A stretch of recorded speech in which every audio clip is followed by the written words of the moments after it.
Hallelujah, good morning. सुबह हो चुकी है, क्या उठ गए हैं? तो आइए मिलकर प्रभु के वचनों पर मनन करें। प्रार्थना। पवित्र पिता, प्रभु हर रोज अपने दिन की शुरुआत आपके वचन के साथ करने में, आपके पवित्र वचनों से अपने हृदयों को भरकर आशीषित होकर आगे बढ़ने में हमारी मदद करें। यीशु के नाम से प्रार्थना मांगते हैं, आमीन आमीन। क्या नींद से उठ गए हैं या अभी भी बिस्तर पर ही हैं? उठ गए हैं लेकिन फिर भी बिस्तर पर ही हैं। कई लोगों का हाल ऐसा है। नशा, नींद का नशा, है ना? थोड़ी सी और नींद कंगाली का कारण बनता है, बाइबल बताता है। एक बार देखिएगा सुलेमान अपने नीति वचन की पुस्तक में क्या कह रहा है। नीति वचन की पुस्तक 6 उसका 9। हे आलसी, तू कब तक सोता रहेगा? तू कब तक सोता रहेगा? कितनी देर सोएंगे? 8 घंटा कहते हैं, 7 घंटे काफी हैं। अगर डीप स्लीप है तो 5-6 घंटे काफी हैं। जब तक नींद नहीं आती कुछ काम करें और फिर आराम से जाकर सो जाएं। आंख खुलने के साथ ही बिस्तर से बाहर आएं। कितने सफल होंगे जानते हैं? जीवन में बहुत कुछ हासिल करने पाएंगे। नींद आने के पहले ही बिस्तर पर जाकर लौटते रहते हैं। गहरी नींद नहीं आती, तसल्ली नहीं है। टीवी देखते देखते सोएंगे तो नींद कहां से आएगी? मोबाइल फोन्स पर रील स्क्रॉल करते रहे तो नींद कैसे आएगी? बताइए। अगर हमारे ब्रेन को स्विच ऑफ होना है तो सोने से करीब 1 घंटे पहले या फिर कम से कम 45 मिनट पहले सारे इलेक्ट्रॉनिक्स स्विच ऑफ होंगे, तब आपका ब्रेन ऑफ होगा या नींद आएगी। प्रभु ने नींद को रात में ही क्यों नियोजित किया? क्योंकि अधिकतर लोगों को उजाले में नींद नहीं आती। हां, आलसी वगैरह लोगों की बात अलग है। वे तो कहीं भी सो जाएंगे, कभी भी सो जाएंगे। उनकी बात अलग है, उनकी बात नहीं कर रहा। प्रभु ने काम करने के लिए दिन और सोने के लिए रात नियोजित किया है। अब आजकल जो आईटी वगैरह में काम करते हैं, यूएस शिफ्ट्स में काम करना पड़ता है, ऑस्ट्रेलियन शिफ्ट्स हैं। हमारा दिन तो उनकी रात, उनका दिन तो हमारी रात। कम से कम वो टाइम फॉलो करें। इसकी बजाय जीवन में कोई भी डिसिप्लिन नहीं है। कभी भी सो जाते हैं, कभी भी उठ जाते हैं, कभी भी कुछ भी काम कर लेते हैं। जीवन में कुछ हासिल नहीं कर पाएंगे। हे आलसी, तू कब तक सोता रहेगा? तेरी नींद कब टूटेगी? कुछ और सो लेना, थोड़ी सी नींद, एक और झपकी, थोड़ा और छाती पर हाथ रखे लेटे रहना, थोड़ी और देर सो लेना। छोटे बच्चों को देखिए, अगर मां आकर उठाने का प्रयास करती हैं या फिर पिता आकर जगाने का प्रयास करते हैं, डैडी थोड़ी देर और, मम्मी थोड़ी देर और कहकर थोड़ी देर और सोने का प्रयास करते हैं। तब तक चादर कहां होती है नहीं पता, लेकिन सुबह होते ही पैर से चादर खींचकर सर के ऊपर तक ओढ़कर वे सोते हैं। सुलेमान ने जो उन दिनों में कहा, आज हर एक घर की यह कहानी है। आलसीपना हमें कंगाली की ओर ले जाता है। आलसीपना कंगाली का कारण बनता है। आलसीपने को हमें छोड़ना है। जब मन शांत नहीं होता तो एक प्रकार का नशा होता है। जो लोग बुरी आदतों के शिकार हैं, चाहे वो मोबाइल फोन्स हो, शराब की लत होने दीजिए, ड्रग्स वगैरह की आदत हो। कुछ लोग कहते हैं बिना नींद की दवाई के मुझे नींद नहीं आती। इसकी वजह से आपके किडनीज और ब्रेन कितने प्रभावित होते हैं जानते हैं? परमेश्वर ने स्वाभाविक तौर पर ही हमें नींद आए ऐसा हमें बनाया है। परमेश्वर ने हमें परफेक्ट बनाया है। उनकी स्वाभाविक रचना के आधार पर यदि हम जिएं तो सही समय पर सोएंगे, सही समय पर उठेंगे। आपको किसी को उठाने की भी जरूरत नहीं पड़ेगी, आप ही उठ जाएंगे, खुशी खुशी उठेंगे। जिन लोगों को सही से नींद नहीं आती, दिन भर चिड़े चिड़े रहते हैं। ये यहां क्यों है, वो वहां क्यों नहीं रखा, ऐसा क्यों किया, कुछ ना कुछ कह के चिढ़ते रहते हैं। आजकल लोगों का ना तो सोने का समय है और ना ही सही समय पर जागने का। जब मन पड़े सोते हैं, जब मन पड़े उठते हैं, दिन दोपहर कोई समय नहीं। पुराने जमाने में गांव में करंट नहीं होता था, उन दिनों में दिए जलाने पड़ते थे, ऑटोमेटिक नींद आ जाती थी। और सुबह सवेरे जैसे ही मुर्गा बांग देता है कुकड़ू को, किसी और अलार्म की जरूरत बिल्कुल नहीं पड़ती थी। पक्षियों की चहचहाहट सुनते हुए एकदम खुश होकर, आनंदित होकर उठा करते थे। जब सारी सृष्टि उनकी स्तुति करती है, उनके स्वरूप में बनाए गए मनुष्य ना ही उनकी स्तुति करते हैं, यहां तक कि याद भी नहीं करते, और विभिन्न प्रकार की परीक्षाओं में पड़ते जाते हैं, विभिन्न रोगों के शिकार हो जाते हैं। शांति समाधान नहीं है, कमाई में आशीष नहीं है। पादरी साहब, आर्थिक बढ़ोतरी के लिए प्रार्थना करें। हम आर्थिक तंगी में हैं, प्रार्थना करें कि परमेश्वर हमें आर्थिक तौर पर आशीषित करें। दरअसल इसका कारण कौन है? आप ही। अगर आपकी आमदनी में आशीष नहीं है तो उसके कारण आप ही हैं।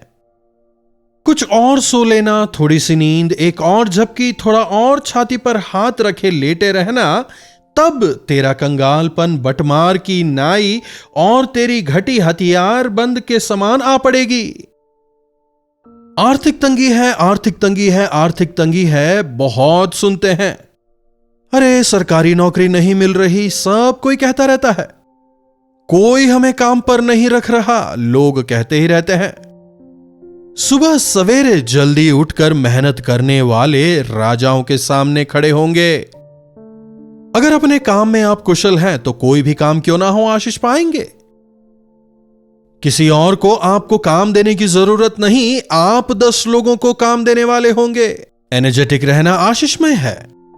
अगर आप अपने समय का सदुपयोग करें तो ना केवल आपकी जरूरतें पूरी होंगी बल्कि अनेकों के लिए आशीष का कारण बनेंगे। 6ठी आयत देखिए, कह रहा है, हे आलसी, चींटियों के पास जा, उनके काम पर ध्यान दे और बुद्धिमान हो। आलसियों को अगर बुद्धि चाहिए, हार्वर्ड में और ऑक्सफोर्ड वगैरह में पढ़ने की जरूरत नहीं। चींटियों के पास जाकर उनके काम पर ध्यान देने से बुद्धि मिलेगी। उनके कोई न्यायी नहीं होते, ना प्रधान होते हैं, ना प्रभुता करने वाले, तो भी वे धूप काल में अपना आहार संचय करती हैं। बोलने वाला कोई नहीं, गूगल नहीं है, एलेक्सा नहीं है। उठो उठो उठो उठो कहकर मां को, पिता को, पति को, पत्नी को उठाने की जरूरत नहीं पड़ती। किसी के बिना बताए, बिना किसी के प्रेरित किए अपनी जिम्मेदारियों को वे बखूबी जानते हैं। उन चींटियों को आपने चलते देखा होगा। उनके कोई मिलिट्री कमांडर्स नहीं होते, लेकिन देखिए कितने अनुशासित। धूप काल के आते ही बारिश का मौसम आएगा और फिर सर्दी आएगी, तब भोजन मिलना कठिन होगा।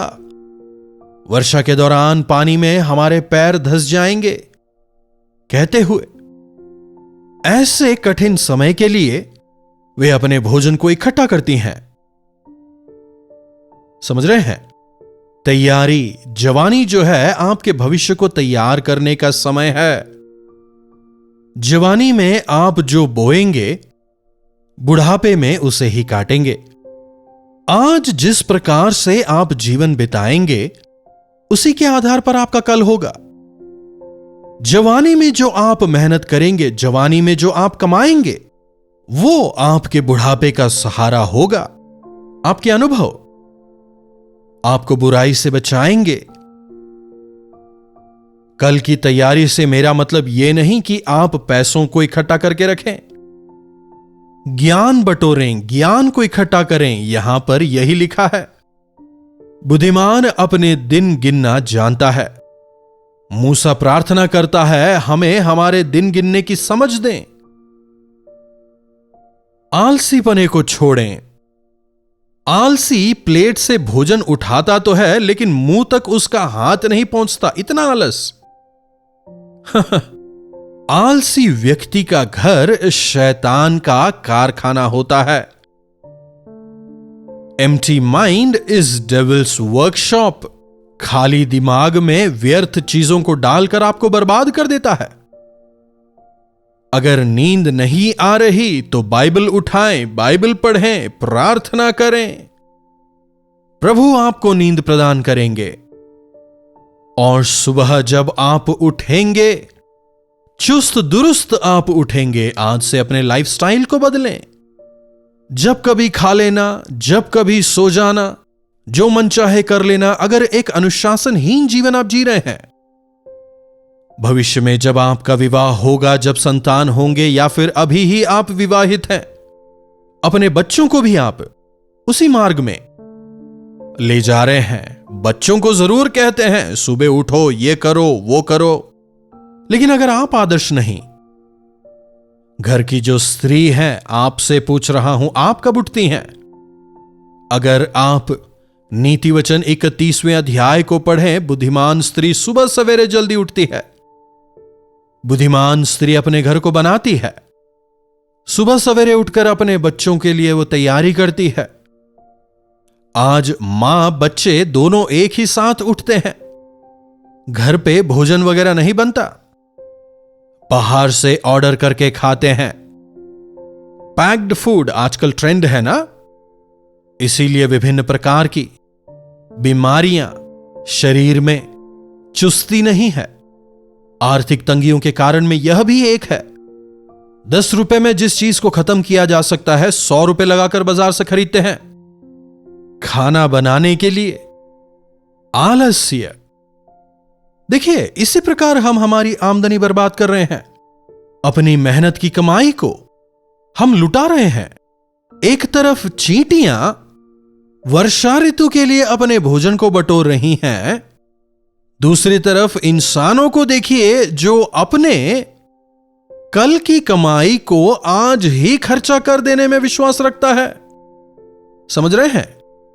कल समस्या आएगी, उसके लिए मुझे आज तैयार होना है, सोचे बिना। कल मिलने वाले पैसे को आज ही लोन में लेकर जिंदगी भर ईएमआई भरते हैं। आज क्रेडिट कार्ड का इस्तेमाल करते हैं, फिर भरते रहते हैं। अगर क्रेडिट कार्ड यूसेज को आप कंट्रोल कर सकते हैं तो अच्छी बात है, नहीं तो उससे खतरनाक चीज और कुछ नहीं हो सकती। जब हाथ से पैसा जाता है तो समझ आता है, अरे इतना खर्चा कर दिया, लेकिन क्रेडिट कार्ड जब आप स्वाइप करते हैं, 100 हो या 1000, समझ नहीं आता ना। कितने लोग आज क्रेडिट कार्ड की वजह से डूब गए हैं, आर्थिक तौर पर पूरी तरह टूट चुके हैं। आलस्य भी एक तरह का पाप ही है। 7 भयंकर पापों में आलस्य भी एक पाप है। भुक्कड़पना, गर्व, क्रोध, द्वेष, शारीरिक अभिलाषाएं, धन की अभिलाषा, यह मनुष्यों को बर्बाद कर देते हैं। सुबह सवेरे प्रभु को खोजना अपनी आदत बनाएं। सफल लोगों के जीवन को यदि आप देखें तो उन्होंने सबसे पहले अपने आलस्य को दूर किया और फिर उन्होंने प्रभु को खोजा। जॉर्ज मुलर 93 साल तक स्वस्थ रहे। देश देश में घूम के उन्होंने सेवकाई की। आपका रहस्य क्या है? इस उम्र में भी आप कैसे इतने स्वस्थ हैं? आजकल तो लोग डाइट्स लेते हैं। कई लोग ऐसे भी हैं, कितनी ही कोशिश कर लें कोई डाइट कंट्रोल नहीं। प्रभु का अनुग्रह। मैं सुबह सवेरे उठने के साथ ही उद्धार पाने के दिन से प्रभु से बात किए बिना मैं किसी और व्यक्ति से बात नहीं करता। प्रभु के इस वचन पर मनन करने से पहले मैं कुछ भी और कार्य बिल्कुल नहीं करता हूं, कुछ और नहीं पढ़ता। इसीलिए मैं जीवन में जो कुछ करता हूं उसमें सफल होता हूं। मेरे जीवन में आशीष है। ऐसी गवाही देते हैं। आज अपने जीवनों में भी हम निर्णय लें। Early to bed early to rise is good, सब लोग कहते हैं, लेकिन पारिवारिक अवस्थाओं की वजह से या फिर कामकाज की वजह से, नौकरी वगैरह की वजह से अगर आप देर से सोते हैं, 5, 6 या फिर 7 घंटे अच्छे सोने के बाद उठ जाएं। उठने के बाद में आलस्य बिल्कुल ना करें। आनंदित होकर, प्रभु में मगन होकर अपने दिन की शुरुआत करें। ना केवल आप दिन प्रतिदिन उन्नति करेंगे, यकीनन एक आशीषमय जीवन बिताएंगे, औरों के लिए भी आप आशीष का कारण बनेंगे। प्रार्थना। महापवित्र पिता परमेश्वर, प्रभु एक बार फिर से अपने वचनों के द्वारा हमसे बात करने के लिए हम आपके शुक्रगुजार हैं। प्रभु हमारी मदद करें। जिस प्रकार से आज हमने वचन में सुना, किसी भी प्रकार से हम आलसी ना हो जाएं, बल्कि होने दें प्रभु। हम जीवनों में चुस्त दुरुस्त होकर अपने जीवनों में सबसे पहला स्थान प्रभु आपको देते हुए आगे बढ़ने का अनुग्रह हमें दें। सुबह उठने के साथ ही तमाम अन्य चीजों को छोड़कर सबसे पहले होने दें कि हम आपके साथ समय बिताने वाले हो जाएं। सबसे पहले आपसे प्रार्थना कर आपके साथ अपने दिनचर्या की शुरुआत करने का अनुग्रह दें। वचन को पढ़कर, वचन पर मनन करते हुए, वचन के अनुसार पवित्र आत्मा से सामर्थ्य पाकर प्रभु आपको महिमित करते हुए जीने का अनुग्रह हमें से हर एक को आप प्रदान करें। प्रभु होने दें कि हम ना केवल अपने आप के लिए, बल्कि अपने परिवारों के लिए, अपने बाल बच्चों के लिए, आस पड़ोस वालों के लिए आशीष का कारण बनकर जीने का अनुग्रह दें। यीशु के नाम से प्रार्थना मांगते हैं, आमीन। अब हमारे पिता परमेश्वर का प्रेम, प्रभु यीशु मसीह का अनुग्रह, पवित्र आत्मा की संगति और सहभागिता हमें से प्रत्येक के साथ आज, कल और सर्वदा बनी रहे। आमीन। प्रभु परमेश्वर की महिमा हो। अपने प्रार्थना विषयों को आप हमें 9884907779 पर व्हाट्सएप, वॉइस मैसेज या फिर टेक्स्ट के जरिए भेज सकते हैं। हम आपसे सुनना चाहेंगे। आपसे सुनकर आपके लिए हम अवश्य प्रार्थना करेंगे। आप भी लगातार प्रार्थना करें। प्रभु अवश्य आपके जीवनों में चमत्कार करेंगे। चैनल को लाइक, सब्सक्राइब और शेयर करना ना भूलें। इन्हीं वचनों के साथ आज मैं आपसे विदा लेता हूं। प्रभु आपको आशीष दें। दिल्ली और दिल्ली के आसपास के दर्शकों के लिए खुशखबरी। डॉक्टर जयपॉल अपने दर्शकों से मिलने के लिए दिल्ली में एक दिन के गेट टुगेदर के लिए आ रहे हैं। तारीख है 12 नवंबर। पहला सेशन दोपहर 2 बजे से 5 बजे तक, दूसरा सेशन शाम 6 बजे से 9 बजे तक। जगह है YWCA कॉन्सेंटिया हॉल, बंगला साहब गुरुद्वारा के पास, अशोक रोड, नई दिल्ली। अधिक जानकारी के लिए हमसे संपर्क कीजिए 8939393939 पर। तो डॉक्टर जयपॉल से मुलाकात करना न चूकें। कलवरी दर्शन, ये है प्रेम के दर्शन, यीशु प्रेम के दर्शन।